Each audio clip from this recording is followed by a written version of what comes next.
زیادکردنی ڕێژەی سەوزایی لە ناوچەکەدا ڕوێنراون.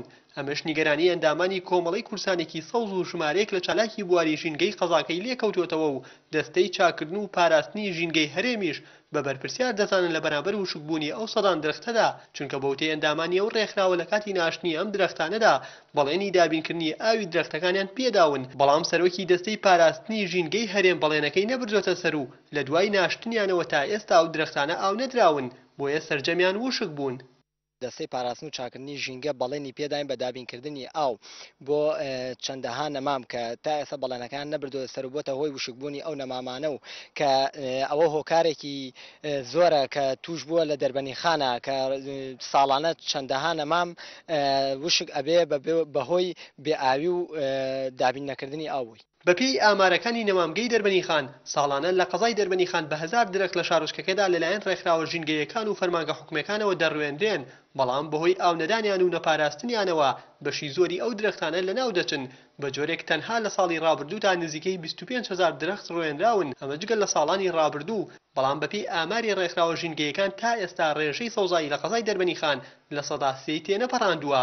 سەرۆکی دەستەی چاکردن و پاراستنی ژینگەی هەرێمیش کە ئێستا ئەم گەنجانە بە کەمتەرخەمی وەسف دەکەن لە ئاست بەڵێنەکەیدا لە هەفتەی ژینگەییدا ڕایگەیان پاراستنی ژینگە تەنها بە دەستەکەی ئەوان ناکرێت و دەشڵێت لە هەر شوێنێک گرفتی ژینگەیی هەبێت ڕوبەڕووی دەبنەوە.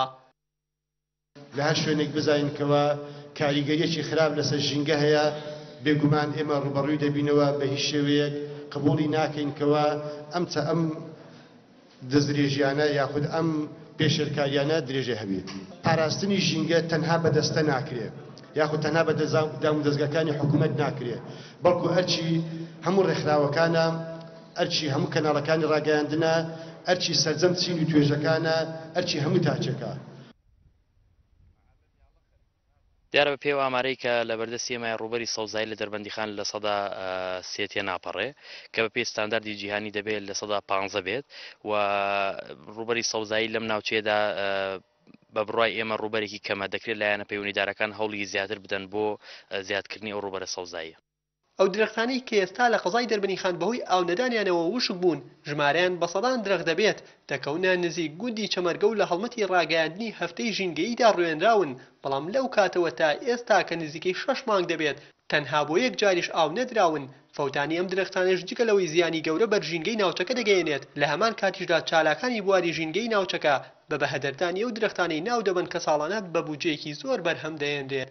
بابانە نورێن ئاڕتی، دەربەنی خان. بەهۆیەوەی لاسنووری مەرزی پەروێزخانەوە ڕۆژانە ژمارێکی زۆر تانکەری گوێزەرەوەی نەوت دەچنە ئێران.